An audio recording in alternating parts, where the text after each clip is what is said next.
covering the German startup scene with news, interviews, and live events. Hello and welcome everybody. This is Joe from Startuprad.io, your startup podcast and YouTube blog from Germany, as well as the founder of Startup.radio, the world's #1 tech entrepreneurship radio. Today, I bring you another interview in association with the German Startup Association, Bundesverband Deutscher Startups in German, with the winner of the German Startup Awards. This time, I would like to welcome the winner of the Impact Entrepreneur of the Year 2023, Gülsah. Hey, welcome. Hi, Joe. Thanks for having me. Totally my pleasure. As we said in the beginning, you are the winner of the Impact Entrepreneur of the Year.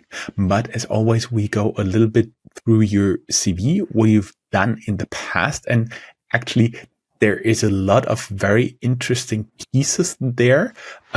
First thing that came to mind was Montreal. You've been to Montreal. First, did you pack enough warm socks? And secondly, can you tell us something about the bagels there? So I have to say I packed a lot because I knew that I was about to see 3 different seasons, summer, then the Indian summer, and definitely winter. So it ranged from 30 degrees, super hot, to minus 30 degrees, super cold. And still, I was not enough prepared for Montreal. I had to buy still some thermal clothes because it was really cold. What a terrible thing. You had to go shopping. Nice. Yeah, probably not so bad for me. True. You've been studying close to Frankfurt here at EBS. I do know from other interviews I've heard from you in preparation of this interview that there is a specific story behind it, how you got in there to its private university, for everybody who's listening, because only around 2/3 of our audience is from Germany, Austria, and Switzerland. And we heard in places, for example, like recently Mongolia, Malaysia, and so on and so forth. So therefore, I want to explain, usually higher education in Germany is free of charge, but in private universities like EBS, you have to pay tuitions. But can you tell us a little bit how you got in there?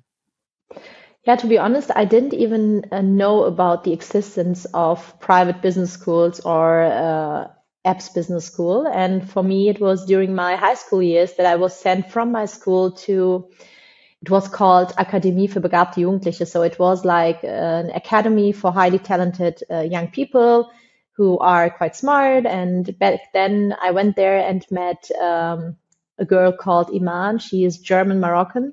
And she also had very good grades and told me about that private university where you can learn different languages, travel a lot, and simply a great school. And that she heard of a very wealthy friend of hers about this school.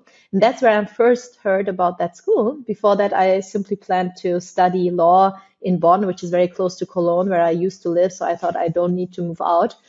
And then, this sparked my interest. And then eventually went with my dad back then to the Tag der offenen Tür, so the information day. And I remember in the end, there was one last info session that was called financing. And you have to know that all of Germany's richest kids are on that school, right? So when it was the last agenda point around financing, it was only my dad and me left, basically. And the guy from the local bank, Nassauische Sparkasse, who then explained how you could still go to that university if you don't have the financial means. And I decided back then to take on a credit to go to that university, and got a luck that just before the university started, I got a letter from Vodafone scholarship program, and they said that they saw me in the admissions and that they would love to sponsor and pay my entire studies, because just on that very same year they launched a program for highly talented students with migration background who want to study at a private university. And that was how I got into a private business school, being probably the first or one of the very few people with a Turkish background who probably are not from the very, very wealthy bubble. That is always a story. That's also where the name Two Hearts come from, right? Yeah, With your background, you said in one interview that made me really smile. At your birthdays, you have German cheesecake, Käsekuchen, and baklava. definitely, definitely. Yeah, I mean, it's Two Hearts is about, I mean, as the name says and suggests, about having two hearts, living between two cultures, having two identities, and simply identifying yourself, in my case, both with the German culture, because I was born here, but at the same time also with the Turkish culture, as my parents and grandparents come from Turkey originally. And I do think that many, many expats, be it those that are already second, third generation, but also those that just arrive in a new country, will know exactly what I mean. On the one hand, they have their probably work life and everything that is happening outside, which is very specific to the country they are living in. And on the other side, they have their private life, their cultural background, everything that is their Two Hearts. And that's why we actually launched Two Hearts, to be the place and home for people all over the world who have two or more hearts and know exactly what this means. I do believe that rings a bell with a lot of our audience. But before we get a little bit more into that, you had quite a lot of different stops, what you've been doing in the past. I can just drop some names where you've been working. L'Oreal, Roland Berger Strategy Consulting, Kühne and Nagel, that's a logistics company, where you've been an intern in Montreal. Yes, I can see you've been there in January and February. That had to be tough if you're Yeah. not used to it. You've been with IBM. You've been Mhm. with McKinsey. You had different other positions, including what I found interesting, member board of directors for Stepstone. Mhm. And you've been for quite some time in different positions with Axel Springer. Can you tell us a little bit about that? Because I do believe that was very formative for you. Yeah, I mean, as you can see from my background, I always have been quite driven and quite interested in different areas. So when I started out my career, I thought that consulting would be a good thing to do. To be honest, like that was 15 years ago. That was the time when basically everyone after studying business either went to a bank or to consulting. So I decided to go to consulting because I love to talk to people. I'm a quite extrovert, and I thought, okay, just sitting behind a computer the entire day with numbers only, as it is in banking, is probably a waste of time for me. Even though consulting obviously is also very analytical, but you get to see the clients and travel.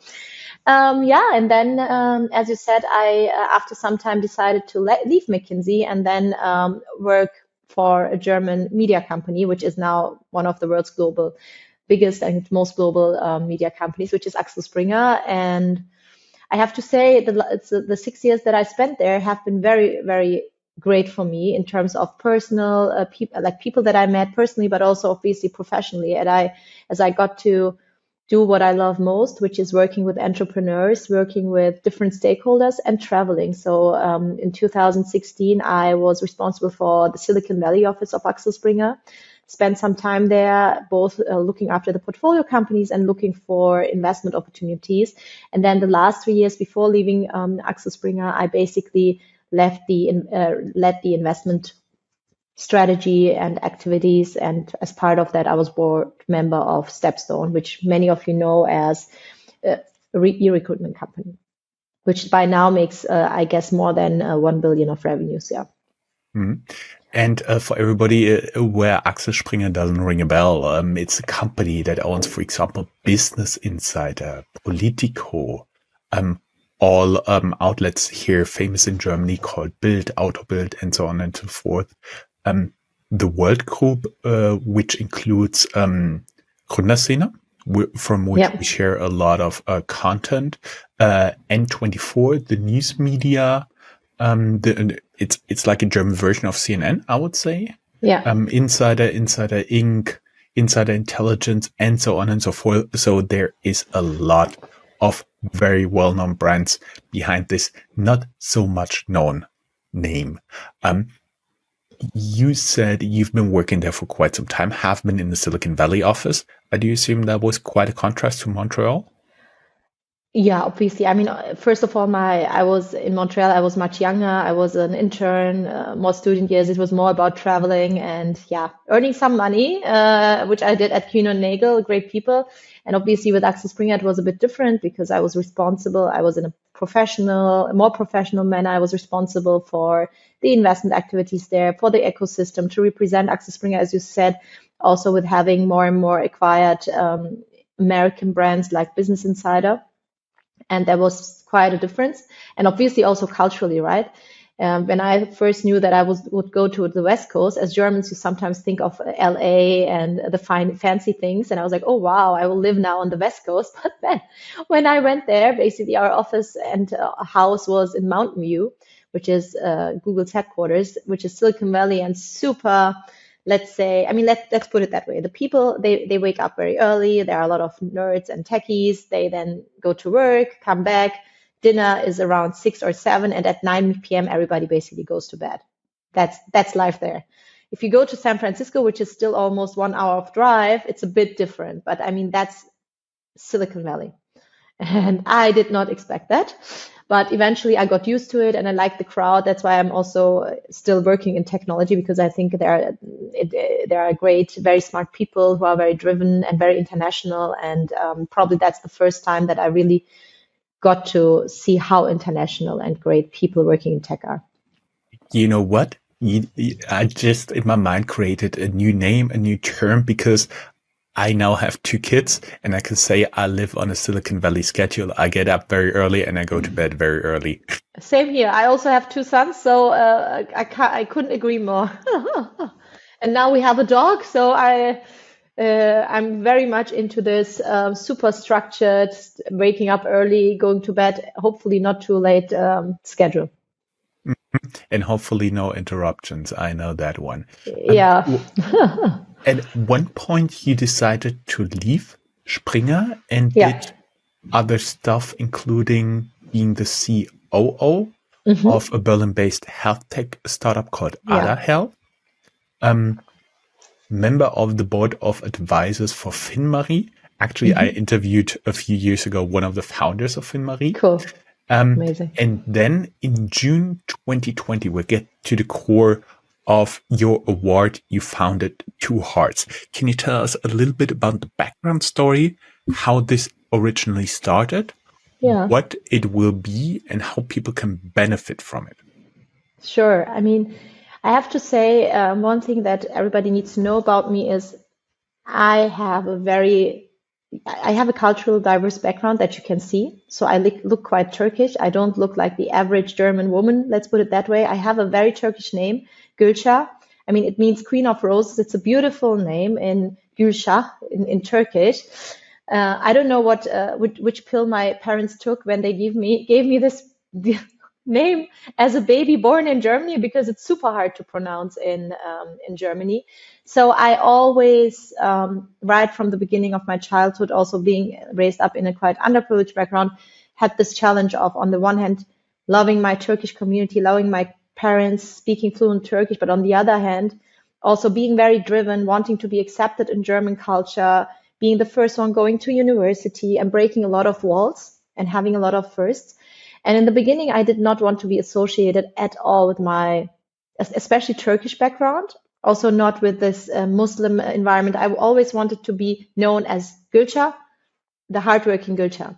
But over time, as I proceeded in my career, I noticed that you can work as hard as you want, but there is always some kind of code or glass ceiling that is very hard to go through if you do not have super rich parents, if you have not been to tennis clubs your entire life, if you have not been skiing your entire life, if you have a different name, if you do not know the CEOs, families, etc. So this is something that I noticed over time, and it's not specific to a certain company. And I said, okay, if I don't get a seat at the table, and I got a seat at the table, I have to say, I went to McKinsey, Axel Springer, but many do not. How about I build my own table? How about I create an influential network, like many know the PayPal mafia that people call? How about I create this influential network and help many more Gülsahs, Minsungs, whatever, people that did not have as much luck as me, or probably did not have the chances. And that's how we came about with Two Hearts. Me and my co-founders, we are four. It's Min Sung, who has a German-Korean background. We have Iskandar and Oktay, they have German-Turkish background, and myself. And we said, we want to be the persons that we needed when we were younger. And we want to not only have a professional, super influential tech network, but we also want the people to feel at home, to feel at ease, to be very open about their challenges, and to have people that understand them, that speak their language, that just give them the impression, hey, I understand you. I went through the same challenges and I can help you. By now, we are Europe's largest platform and community for people with migration background in the tech industry. You can join us. We are Typeform. We have it on our twoheartscommunity.com website. And we have 3 criteria, 2 of them very direct. One of them is you have to have some migration background, at least if you want to become a member. For mentors, we also accept those that do not have a migration background, but we need those allies supporting us in our mission. The second is that you have a strong interest or already are working in technology. This can be as a founder, this can be in a corporate where you work on digitization strategy, etc. And the third, and this is something that is not a hard criteria, but as we want to support as many young people as possible who do not have the networks, we like to see young people who have some kind of underprivileged background, probably who came as refugees, probably who are the first ones to go to university, because we do know that some things are more challenging than if your parents do not have the first check they can pay you when you found your startup, if your parents do not have the biggest network or whatsoever. So this is it in a nutshell. And I'm super proud that we are being acknowledged for what we are doing with Two Hearts. I can totally see that this is very important. There is a lot of people listening out there and watching. The question is, how can people engage? You said people with migration background who came in as refugees, having a tough time growing up somewhere in Europe. I assume it's open to everybody who lives in Europe? Yes. So we even don't limit it to Europe only. I mean, naturally, we launched Two Hearts out of Germany. We now have members all over Europe. We also have some members in the US, for example. So you can apply from wherever you are. And we are a very bottom-up driven community, right? So it's not about us telling our members where to do, for example, individual chapters where they meet on a monthly basis. It's more about our members organizing it themselves. We also already had a meetup in New York because there have been some members who associate with our mission with Two Hearts to build tomorrow's tech society with cultural diversity and who wanted to come together and share thoughts and support each other. I see. And what kind of mentors you are looking for, like the kind of people who help your members? What are you looking for in those people? So we want to, first of all, the first most important thing for being a mentor at Two Hearts is the willingness to support and empower young talent with migration background in the tech industry. It's not about having Two Hearts yourselves. Obviously, sometimes if you are a mentor with Two Hearts yourself, you better understand the challenges that these young people go through. But in my life, for example, all my mentors have been white old male, always. And I'm so grateful for them. They helped me so much. So what I do think is we also need allies. That's why we accept both culturally diverse, but also those mentors with one heart. And the second is that we need to see that you have certain expertise in the tech industry. And as we define it quite broad, it's not that you have to be an engineer or programmer yourself. It's more about navigating in the tech industry in different fields, because we don't want to narrow it down, as we want to help as many young people as possible. Mm-hmm. I see. And we've been talking before. There are now 2 more points I'll be asking you. Point number 1, where do you see Two Hearts in, let's say, 5 years? And how can people join you? I know you're also hiring full time to get even more involved?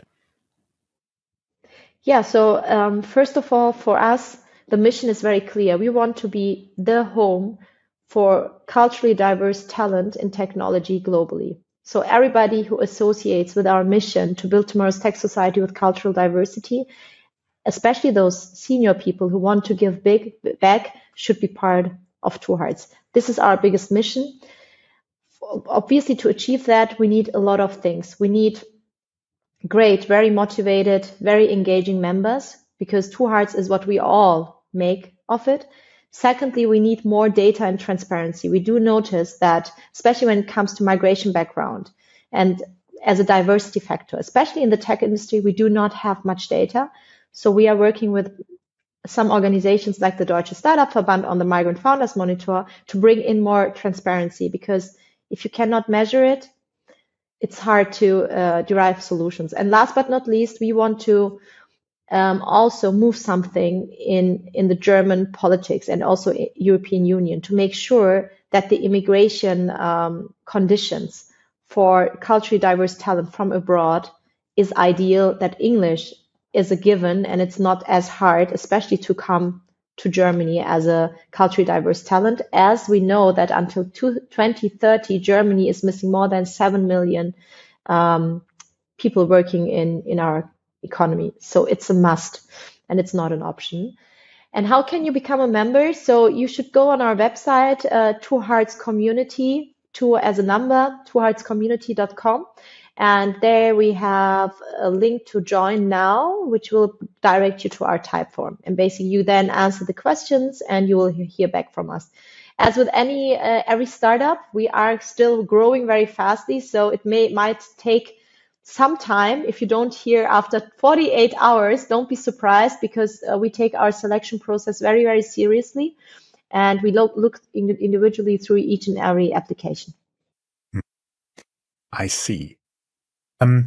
Everybody who'd like to learn more, go to our Medium blog, medium.com/startuprad-io. There you find the interview of today with all the show notes, or the link. Of course, Gülsah, we will link your LinkedIn profile there, and everybody who'd like to join will also have the URL, of course, of your Two Hearts community there. Sounds great. Great. Thank you very much. It was a pleasure having you, and congratulations again. Thanks a lot. It was great talking to you, Joe. My pleasure. Have a good day. Bye-bye. You too. Bye-bye.